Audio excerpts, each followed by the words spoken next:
नमस्कार मित्रों, आप सभी का स्वाभिमान भोजपुरी में हार्दिक अभिनंदन करता हूं।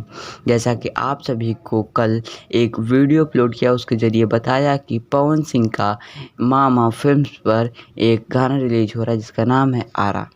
जी हाँ, आज वो गाना पूरा आ चुका है। जी हाँ, वो ऑफ़िशियल जो सॉन्ग है वो रिलीज़ हो चुका है और काफ़ी ही अच्छा गाना है। मतलब सुनने के बाद मज़ा आ जाएगा।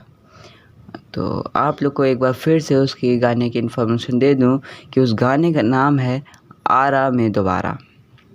इस गाने को गाए हैं पवन सिंह, साथ में पुनीता प्रिया जी ने, और इसको जो लिखे हैं उनका नाम है विक्की विशाल जी, और जो म्यूज़िक दिए हैं, जिनका म्यूज़िक लोगों को बहुत ज़्यादा पसंद है, वो इसमें म्यूज़िक दिए जिनका नाम है प्रियांशु सिंह।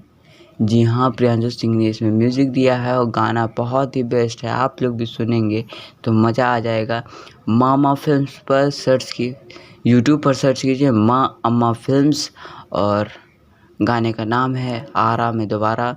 और ऐसे ही अब तक और भी गाना पहुंचाता रहूँगा। मैं चैनल सब्सक्राइब कर लीजिए, इस वीडियो को ज़्यादा से ज़्यादा शेयर करिए, लोग देखें और पवन सिंह गाने को सुपर हिट बना दें।